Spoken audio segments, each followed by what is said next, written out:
मीठा को डाल दिए। कर स्टार्ट कर।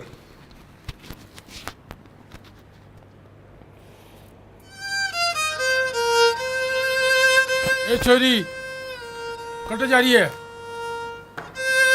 मत बांधो तुम मुझे यूं, मैं कुछ करना चाहती हूँ। इस ज़मीं से आसमां को मैं अब छूना चाहती हूँ। मैं उड़ना चाहती हूँ, मैं अब उड़ना चाहती हूँ, मैं उड़ना चाहती हूँ।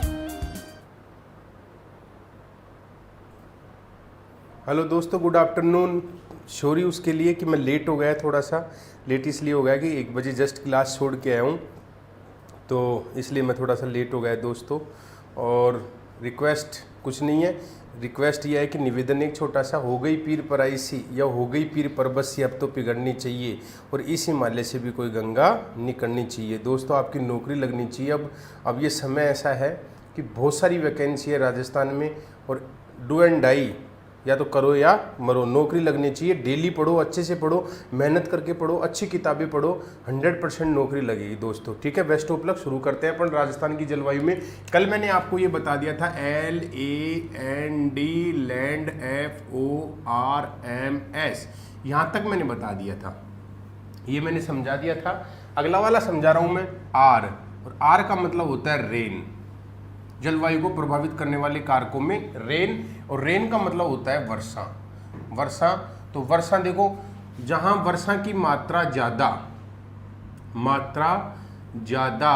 दोस्तों, जहां वर्षा की मात्रा ज़्यादा होती है वहां पे जो टेम्परेचर होता है वो टेम्परेचर क्या होता है, कम, यानी कि तापमान कम होता है। जहां वर्षा की मात्रा होती है कम, वहां पे टेम्परेचर क्या होता है, ज़्यादा। तो सीधा सा फंडा है, जिन क्षेत्रों में वर्षा ज़्यादा होती है उन क्षेत्रों में तापमान कम होता है, और जिन क्षेत्रों में वर्षा कम होती है उन क्षेत्रों में तापमान ज़्यादा होता है। सिंपल सा फंडा है। राजस्थान के पश्चिमी भाग में वर्षा कम होती है, इसलिए तापमान ज़्यादा होता है। राजस्थान के दक्षिणी पूर्वी भाग में वर्षा ज़्यादा होती है, इसलिए पश्चिम की तुलना में तापमान क्या होता है, कम। दूसरा है आपका M का मतलब होता है दोस्तों माउंटेन, और माउंटेन का मतलब होता है पर्वत। और राजस्थान में कौन सा पर्वत है, अरावली पर्वतमाला। कौन सी पर्वतमाला है, अरावली पर्वतमाला। अरावली पर्वतमाला की किसने, अरावली पर्वतमाला की ऐसी कौन सी चीज है जिसने जलवायु को प्रभावित किया है? तो अरावली की एक तो स्थिति है, और दूसरी है आपकी दिशा। दिशा का मतलब direction, location and direction. Aravalli पर्वतमाला की लोकेशन एंड डायरेक्शन ने दोस्तों अरावली पर्वतमाला को क्या किया है, जलवायु को क्या किया है, प्रभावित किया है। मैं वापस बोल रहा हूँ। अगला M माउंटेन, माउंटेन का मतलब पर्वत। पर्वत कौन सा है यहाँ पे, अरावली पर्वतमाला। तो अरावली पर्वतमाला की लोकेशन और दिशा यानी कि स्थिति और डायरेक्शन ने अपनी यहाँ की जलवायु को प्रभावित किया है। कैसे किया है कि जो अरावली पर्वतमाला है इसकी स्थिति है राजस्थान में दक्षिण पश्चिमी भाग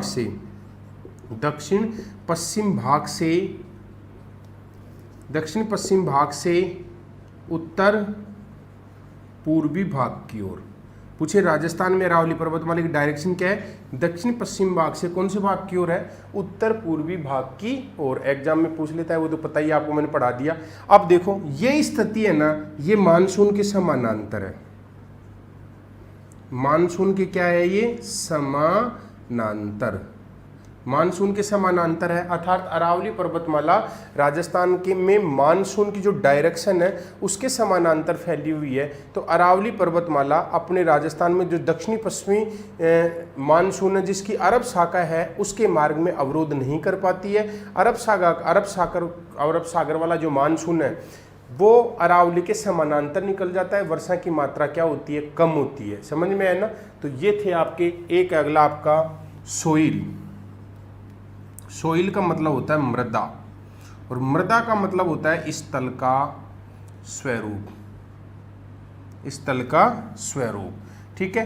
तो सोइल का मतलब मृदा, मृदा का मतलब स्थल का स्वरूप। आपको पता होगा दोस्तों, जो काली भैंस होती है उसको गर्मी ज़्यादा क्यों लगती है? गर्मी ज़्यादा उसको लगती है इसलिए लगती है कि जो इसकी जो चमड़ी होती है वो काली होती है और सूर्य की किरणों का अवशोषण काली त्वचा ज़्यादा करती है। किरणें पारगम्य है लेकिन बाहर नहीं निकल पाती, इसलिए उसको गर्मी ज़्यादा लगती है दोस्तों। तो अब सर्दी के मौसम में यदि अपन काली शर्ट पहनते हैं तो आपको पता ही होगा दोस्तों, काली शर्ट जब अपन सर्दी के मौसम में पहनते हैं तो अपन को क्या लगती है? गर्मी ज़्यादा लगती है। तो याद रखना, जिस क्षेत्र में मृदा का स्वरूप ब्लैक होगा, काला होगा, वहाँ सूर्य की किरणों का अवशोषण ज़्यादा होगा।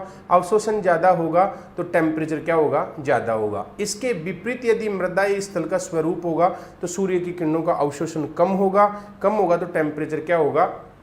कम होगा। अब देखो, राजस्थान के दक्षिणी पूर्वी भाग में काली मृदा पाई जाती है लेकिन टेम्परेचर पश्चिम की तुलना में कम क्यों है? इसलिए है कि वहाँ पे वनस्पति है और वहाँ पे वर्षा नियमित होती है। अगर राजस्थान के पश्चिमी भाग में भी क्या होती? वनस्पति और वर्षा नियमित होती तो टेम्परेचर राजस्थान के दक्षिणी पूर्वी भाग से भी कम होता। समझ में आया ना? तो ये चीज़ें याद रखना है आपको। जिन क्षेत्रों में मृदा काली होती है उन क्षेत्रों में सूर्य की किरणों का ऑब्जर्व या अवशोषण ज़्यादा होता है और उन क्षेत्रों में टेम्परेचर ज़्यादा होता है। लेकिन वो तापमान कम क्यों हो जाता है? कि वनस्पति और वर्षा के कारण कम हो जाता है। लेकिन बाकी ये है कि काला जो स्ट्रक्चर होता है स्थल का, वो सूर्य की किरणों का अवशोषण ज़्यादा करता है। तो ये थे आपके जलवायु को प्रभावित करने वाले कारक। नेक्स्ट आगे की बात करते हैं दोस्तों अपन।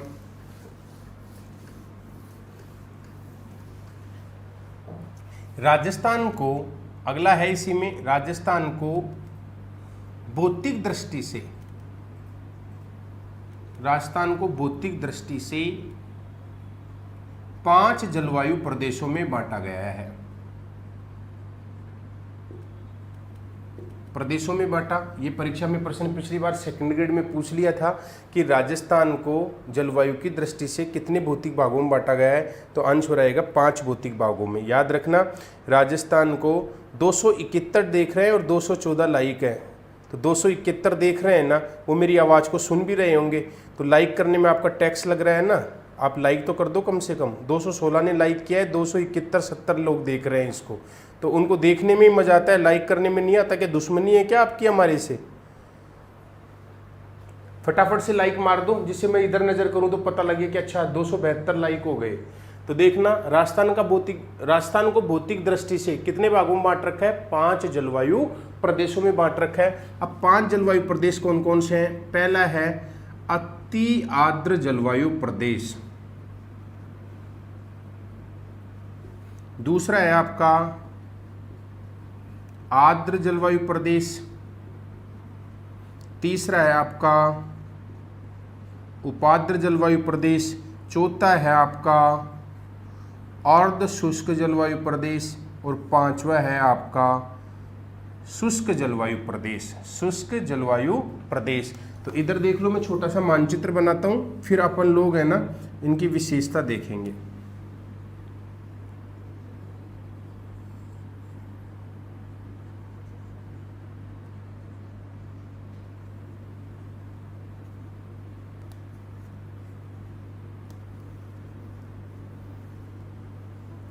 संपूर्ण राजस्थान को दोस्तों ये 50 सेंटीमीटर की समवर्षा रेखा 2 भागों में बांटती है। संपूर्ण राजस्थान को 50 सेंटीमीटर की समवर्षा रेखा 2 भागों में बांटती है। 25 सेंटीमीटर की समवर्षा रेखा पश्चिमी मरुस्थल को 2 भागों में बांटती है। अब देखो, इधर जलवायु है आपकी शुष्क जलवायु प्रदेश, ये है आपका अर्ध शुष्क जलवायु प्रदेश, और ये अरावली पर्वतमाला से गुजरती है। तो ये जो अरावली पर्वतमाला के आसपास का जो ये पार्ट मैंने बना दिया, अरावली पर्वतमाला के आसपास का ये वाला जो पार्ट मैंने बना दिया, यहाँ पे जो जलवायु पाई जाती है वो पाई जाती है उपाद्र जलवायु प्रदेश। इस वाले पार्ट में जो जलवायु पाई जाती है उसका नाम है अति आर्द्र जलवायु प्रदेश, और इस वाले पार्ट में जो जलवायु पाई जाती है उसे बोलेंगे आर्द्र जलवायु प्रदेश। आर्द्र जलवायु प्रदेश। और ये सिरोही में भी, सिरोही में माउंट आबू में अति आर्द्र जलवायु पाई जाती है। तो ये देख लो, ये है आपके शुष्क जलवायु, अर्ध शुष्क, उपाद्र, आर्द्र और अति आर्द्र। तो मैं वापस देख रहा हूँ, इस इधर लिख रहा हूँ अति आर्द्र जलवायु प्रदेश की विशेषता, इस जलवायु प्रदेश में जो वर्षा होती है वो 80+ सेंटीमीटर होती है। याद रखना, यहाँ पे जो वनस्पति होती है तो वनस्पति में एक तो सदा हरित यानी कि सदाबहार वन होते हैं, प्लस यहाँ पे होते हैं सागवान के वृक्ष। कौन से वृक्ष होते हैं? सागवान के वृक्ष। और सागवान के वृक्ष अगर मैं राजस्थान में बात करता हूँ तो सागवान के वृक्ष कहाँ होते हैं? इसका एक कोड है, दिख रहा होगा आपको, वो नहीं दिख रहा पट्टी पे, इसका कोड है बा को डू बा ऊ। बा को डुबाऊं, जल में डुबाना है मुझे किसी को, मुझे जल में डुबाना है किसी को, तो जल में डुबाने के लिए मैंने एक कोड लिखा बा को डुबाऊं। समझ में आया ना? बा को डुबाऊं, तो बा को डुबाऊं, तो बा को डुबाऊं देखो, बा से बना दोस्तों बांसवाड़ा, बांसवाड़ा, को से कोटा, डू से डूंगरपुर, फिर बा से बारा और फिर ऊ से उदयपुर। ये क्रमबद्ध जिले लिख दिए मैंने दोस्तों। राजस्थान में परीक्षा में प्रश्न पूछे सागवान के सबसे ज्यादा पेड़ कहाँ पाए जाते हैं? बांसवाड़ा में, सेकंड नंबर पर कोटा में, थर्ड नंबर पर डूंगरपुर में, फोर्थ नंबर पर बारा में, फिफ्थ नंबर पर उदयपुर में। तो याद रखना, अति आर्द्र जलवायु प्रदेश में वर्षा 80+ सेंटीमीटर, वनस्पति सदाहरित पाई जाती है। और इस क्षेत्र में वनस्पति के अलावा अपन यहाँ करें मृदा कौन सी होती है? तो मृदा पाई जाती है यहाँ पे वर्टिसोल, वर्टिसोल यानी कि काली मृदा। मैंने आपको बताया था आपको दोस्तों कि मृदा इसमें, इस जलवायु प्रदेश में मृदा कौन सी पाई जाती है? काली मृदा पाई जाती है। टेम्परेचर की बात, टेम्परेचर एग्जाम में नहीं आता है, फिर भी मैं एक सारणी बना दूंगा लास्ट में टेम्परेचर की। तो ये था आपका अति आर्द्र जलवायु प्रदेश जिसमें वर्षा 80 सेंटीमीटर प्लस, वनस्पति सदाहरित और सागवान के पेड़। सागवान के पेड़ों का कोड है बा को डुबाऊं, बा से बांसवाड़ा, को से कोटा, डू से डूंगरपुर, बा से बारा, ऊ से उदयपुर। और मृदा पाई जाती है वर्टिसोल। एक जलवायु प्रदेश मैंने आपको कंप्लीट कराया। दूसरा जलवायु प्रदेश है आपका आर्द्र जलवायु प्रदेश, वर्षा 60 से 80 सेंटीमीटर। और उसमें जो जिले हैं अति आर्द्र जलवायु प्रदेश में, पता है ये जिले कोटा, बूंदी और बारा, झालावाड़। यहाँ पे जो जिले पाए जाएंगे अति आर्द्र जलवायु प्रदेश में, कोटा, बूंदी और बारा, झालावाड़। कहाँ पाए जाएंगे दोस्तों? कोटा, बूंदी, बारा, झालावाड़। याद रखना, कोटा, बूंदी, बारा, झालावाड़। याद रखना, कोटा, बूंदी, बारा, झालावाड़। ठीक है दोस्तों, चलें आगे।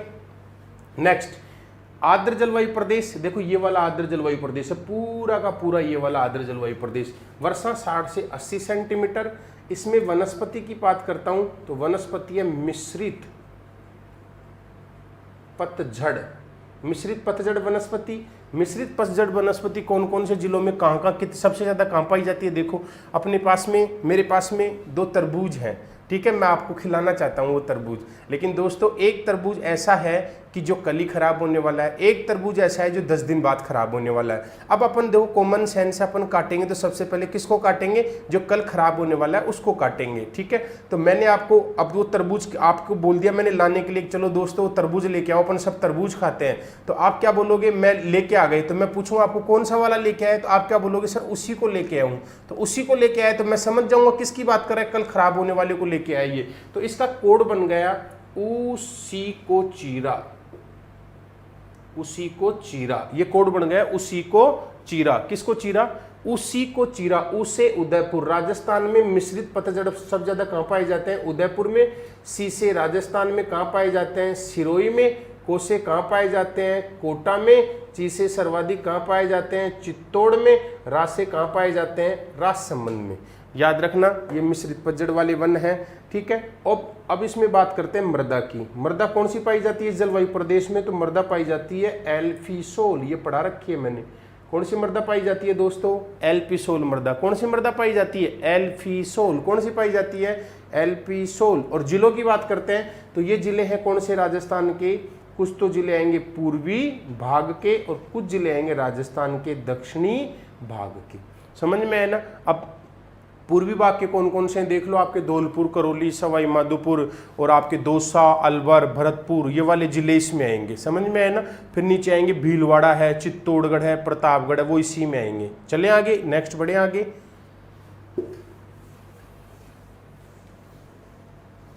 दो जलवायु प्रदेश कोपेन, थोनबेट, टिवारथा का भी कराएंगे, टेंशन मत लो। अभी तो ये तो उपाद्र जलवायु प्रदेश। उपाद्र जलवायु प्रदेश की मैं बात करता हूँ वर्षा की। तो वर्षा होती है 50 से 60 सेंटीमीटर। बोलो कितनी होती है? 50 से 60 सेंटीमीटर। अगर आप मेरे सामने होते, क्लास में पढ़ते तो कितना मजा आता, मैं भी बोलता, आप भी बोलते, आनंद के साथ पढ़ते, रिपीट कराता। अब मैं अकेला पढ़ा रहा हूँ, आप देख रहे हो, मुझे पता ही नहीं कितने लोग देख रहे हैं, कौन कौन देख रहे हैं। वर्षा 50 से 60 सेंटीमीटर। और इसमें जो वनस्पति है तो वो ही पाई जाएगी दोस्तों। वनस्पति कौन सी पाई जाती है इसमें? मिश्रित पतझड़, जो मैंने अभी थोड़ी देर पहले बताई थी, पतझड़ वनस्पति पाई जाती है इसमें भी। और इसमें जो मृदा पाई जाती है, तो मृदा देखो, अब ये अरावली के आसपास, अरावली के ऊपर है, तो इसमें ज्यादा अरावली के आसपास कौन सी वनस्पति है? पर्वतीय प्रकार की। बोलो कौन सी प्रकार की है? पर्वतीय प्रकार की। और इसमें अगर मैं जिलों की बात करता हूं तो जिले अरावली जिनके बीचों बीच से गुजरती है, बीचों बीच से, अरावली जिनके बीचों बीच से गुजरती है वो वाले जिले, उन जिलों में ये जलवायु प्रदेश पाया जाता है। वर्षा 50 से 60, वनस्पति मिश्रित पतझड़, मृदा इसमें अरावली के ऊपर तो पाई जाती है, पर्वतीय प्रकार के आसपास। और जो अब वैसे सामान्य जिले आएंगे जिनके अरावली बीचों बीच से गुजरती है, तो वहां पे जलवा कौन सी, मृदा कौन सी पाई जाएगी? एल्पी सोल। याद रखना, वहां पे मृदा कौन सी है? एल्पी सोल मृदा पाई जाती है। तो वापस बोल रहा हूं, वर्षा 50 से 60, वनस्पति मिश्रित पतझड़ में पीछे बढ़ा चुका, और मृदा अरावली के आसपास के क्षेत्रों में ऊपर पर्वतीय और उसके अगल बगल में एल्पी सोल मृदा पाई जाती है। और ये जलवायु प्रदेश अरावली के जो 10 जिले वो थे बीचों बीच वाले, वहां से जाती है। उपाद्र खत्म। अर्ध शुष्क की बात करता हूं, वर्षा होती है इसमें दोस्तों 25 से 50 सेंटीमीटर। इसमें बात करें अपन वनस्पति की, तो वनस्पति होते हैं कांटेदार, और कांटेदार में सबसे ज्यादा रोहिड़ा और खेजड़ी। कौन सा होता है? रोहिड़ा प्लस खेजड़ी होता है इसमें। और अब यहाँ अपन करें बात मृदा की, तो मृदा होती है यहाँ पे एरिडोसोल। और अब बात करें यहाँ पे जिलों की, तो दोस्तों मैंने पढ़ा रखा है 12 - 4 = 8 मरुस्थलीय जिलों में पाई जाती है। वापस बोल रहे हैं, वर्षा बोलो 25 से 50 सेंटीमीटर, 25 से 50, कांटेदार रोइडा खेजड़ी सबसे ज्यादा, मृदा एरिडोसोल, जिले 12 - 4 = 8। एक जलवायु प्रदेश बचा आपका ये शुष्क वाला। वर्षा 0 से 25 सेंटीमीटर, वनस्पति घास पाई जाती है। घास हमने ये पीछे बता रखी है आपको, जैसे 1-2 के नाम लिख देता हूं, करड़, अजान, मुराद, धामण, सेवण जैसी घास पाई जाती है इनमें। और इसमें बात करें मृदा है आपकी एंटीसोल। कौन सी मृदा है दोस्तों? एंटीसोल मृदा। जिले की बात करते हैं तो जिले हैं सीमावर्ती वाले 4 जिले, जिसमें गंगानगर, बीकानेर, जैसलमेर और बाड़मेर। गंगानगर, बीकानेर, जैसलमेर प्लस बाड़मेर, इन जिलों में वर्षा होती है। वर्षा 0 से 25, वनस्पति घास, करड़, अजान, मुराद, धामण, सेवण, और मृदा एंटीसोल। और जिले आएंगे सीमावर्ती, जिसमें कौन कौन से हैं आपके जिलों में सीमावर्ती में? गंगानगर, बीकानेर, जैसलमेर और बाड़मेर। ये राजस्थान के जलवायु प्रदेश भौतिक दृष्टि से, इसमें सिंपल प्रश्न पूछेगा आपसे तो कि राजस्थान को जलवायु की दृष्टि से कितने भागों में बांटा गया है। अब कोपेन थोनबिट टिवार्था आएगा, लेकिन इससे पहले मैं आपको कुछ टर्म बताऊंगा जलवायु से संबंधित जो बहुत जरूरी है और याद रखनी है आपको। जैसे तवा,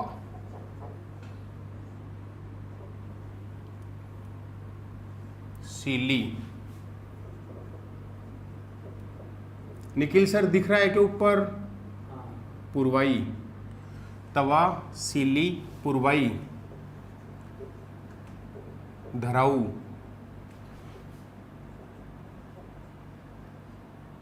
झाला और बज्रात।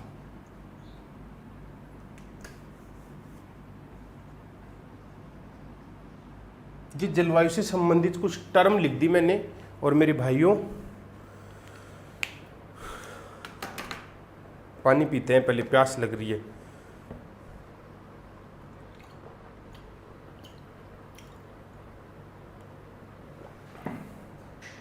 दोस्तों ये 3 हरामजादे वो हैं जो इस वीडियो को देख रहे हैं, है ना, और फिर भी डिसलाइक कर रहे हैं। डिसलाइक कर रहे हैं, 3 ने किया है, इन नहीं किया है, जो देख भी रहे हैं आराम से, आनंद भी ले रहे हैं और उसको डिसलाइक कर रहे हैं। धरती पे बोझ, शर्म आनी चाहिए, देखना ही बंद कर तो देखो ही मत। और मैं उन लोगों के लिए हूँ जो नौकरी लगना चाहते हैं, मैं चाहता हूँ वो नौकरी लगे। हाँ पढ़ाऊँगा प्रशांत, टेंशन मत ले, मिनरल्स और माइंस सारी पढ़ाऊंगा, आप हेडेक मत लो, आप पढ़ते जाओ, बस जो टॉपिक पढ़ाऊँ उसमें उसको मन लगा के पढ़ो, ऐसे घुट जाओ उस टॉपिक में, ऐसे जुड़ जाओ कि बस मैं और आप और दूसरा कोई नहीं है, बस आप मुझे, मैं पढ़ा रहा हूँ उसको देखो। और कोई छोरी छारियों से बात मत करो। छोरियां से बात करने के लिए बेटा ये ट्रेन और बस और ट्रक की तरह होती है, जैसे लाइफ में एक आती है दूसरी जाती है, तो इन पे ज़्यादा विशेष ध्यान मत दिया करो, ये तो ऐसे ही आती रहेंगी, ऐसे ही जाती रहेंगी। और लड़कियों को बोल रहा हूँ, तुम भी लड़कों की तरफ ध्यान मत दो, ये रिक्शा वालों की तरह, एक को बुलाओगे 50 आएंगे। तो सिर्फ पढ़ाई पे ध्यान, नौकरी लगनी चाहिए मेरे प्यारे प्यारे बच्चों। बहुत स्वीट स्वीट हो तुम, love you love you love you love you. ठीक है, तवा, सीली, पुरवाई, धराऊ, झाला और ब्रजात, ये क्या चीज होती है? देखो तवा, तवा कौन सी हवा होती है? देखो तवा जेठ के महीने में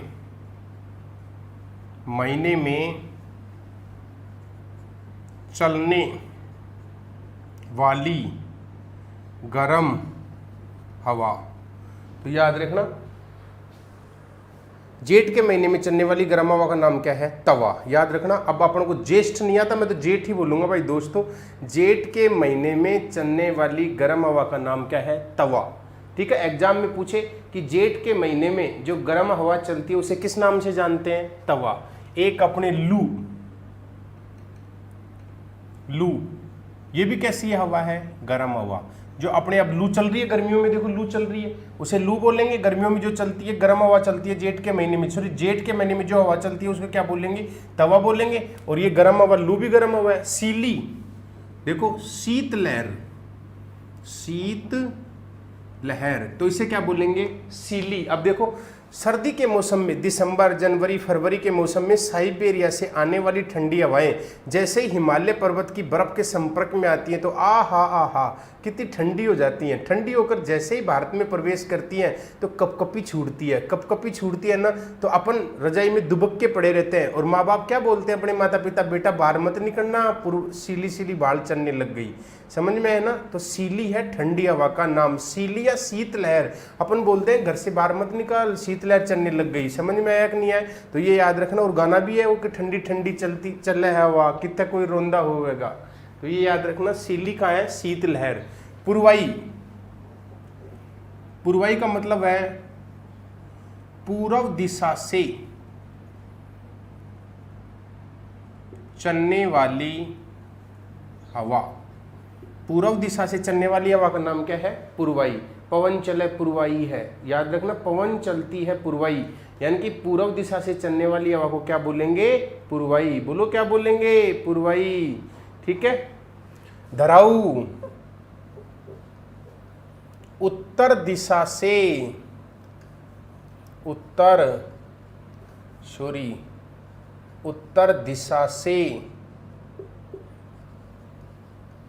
चलने वाली हवा क्या कहलाएगी? धराऊ। उत्तर दिशा से चलने वाली हवा क्या कहलाएगी? धराऊ कहलाएगी दोस्तों। उत्तर दिशा से चलने वाली हवा धराऊ। हाँ अर्जुन, सीली का मतलब वही है, ठंडी ठंडी चल रहा है हवा, कितना कोई रोंदा होगा। समझ में आ गया? तो धराऊ, अरे भाई इंग्लिश में क्या बताऊंगा, ये राजस्थानी टर्म है, ये हिंदी में ही होंगी। धराऊ का मतलब उत्तर दिशा से चलने वाली हवा, अंग्रेजी में भी धराऊ होगी। झाला, वाष्प के या नमी, वाष्प के कणों से युक्त हवा, वाष्प या नमी के कणों से युक्त हवा क्या कहलाएगी? झाला। वाष्प या नमी के कणों से युक्त हवा क्या कहलाएगी? झाला। वज्रात क्या होता है? देखो मरुस्थलीय भाग में, पश्चिमी मरुस्थलीय भाग में,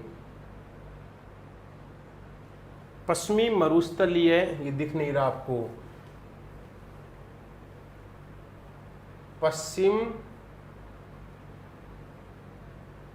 मरुस्थलीय भाग में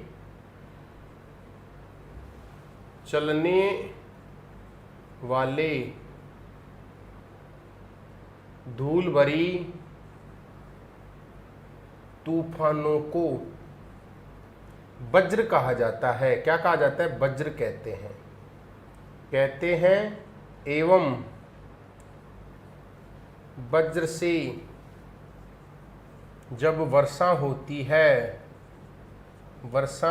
है तो उसे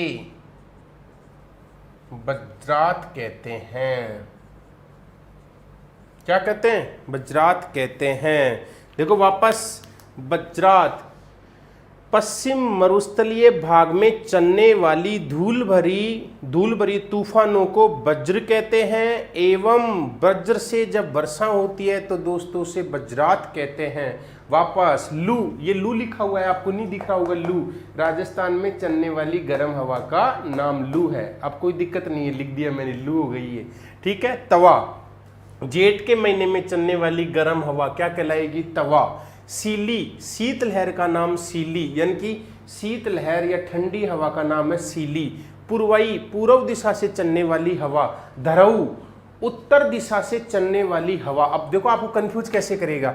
दक्षिण दिशा से चलने वाली हवा को धरऊ कहते हैं, तो तुम सोचोगे दक्षिण में द, धरऊ में द मिला दो, जय बजरंगबली भर दिया गोला। समझ में आया? फिर तुम्हारा गोला भरा जाएगा। ठीक है दोस्तों, तो ऐसे गोला नहीं भरना आप लोगों को। सर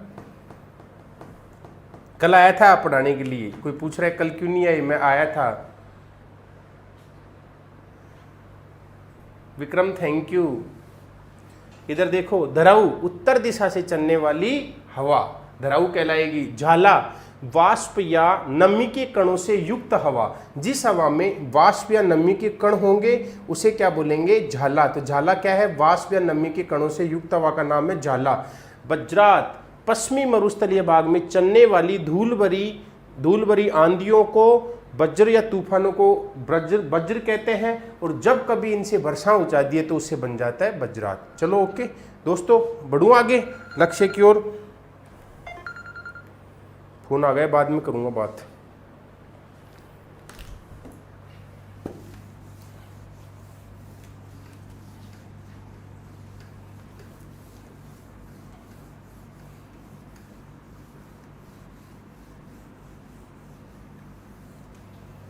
अब कुछ विशेषता ऐसी हैं जो अपन, जैसे बाद में लिखूंगा मैं कि राजस्थान में मानसून का प्रवेश कहाँ से होता है। तो सबसे पहले अपन आग लगाएंगे दोस्तों, इधर देखो, कोपेन, टिवार्था और प्यारे प्यारे बच्चों थोर्नवेट का जलवायु वर्गीकरण। अब इनका जलवायु वर्गीकरण पढ़ेंगे, हर एग्जाम में इसके क्वेश्चन आते हैं, तो याद देखना। हाँ सही है, सही कह रहे हो आप। तो याद रखना, थोर्नवेट, टिवार्था और इनका जलवायु वर्गीकरण पढ़ने जा रहे हैं। कोपेन का, टिवार्था का, थोर्नवेट का। कोपेन, टिवार्था, थोर्नवेट, इनका क्या पढ़ेंगे अपन? जलवायु वर्गीकरण। अब भूख लग रही है दोस्तों, अगर आपकी कृपा हो तो बहुत आज के लिए मैं मेरी 2 बजे से क्लास है, खाना भी खाऊंगा, थका हुआ हूँ। सुबह 6:30 बजे से क्लास थी, आपके लिए मैं आ गया। ठीक है, अब मैं 1-2 दिन थोड़ा सा व्यस्त रहूँगा, 2 दिन की मेरी छुट्टी थी, इसलिए मैं आपको पढ़ाने के लिए आ गया। और अब नेक्स्ट क्लास है ना, बहुत जल्दी लूँगा मैं आपकी। अभी पहले 1-2 दिन गैप दूंगा मैं। ठीक है, रियल में यार बहुत भूख लग रही है भाइयों, अब तो इजाज़त दे दो कम से कम थोड़ा सा, तो इतनी तो दया करो, इतने निर्दयी मत बनो। सुबह 6:30 बजे से पढ़ा रहा हूँ मैं। ठीक है, पुलिस पालिस की बात कर रहा है, आरएस के लेवल से पढ़ा रहा हूँ, तो पुलिस को लेके बैठा हुआ है झंडू महाराज। ओके, बेस्ट ऑफ लक, चलता हूँ, बाय।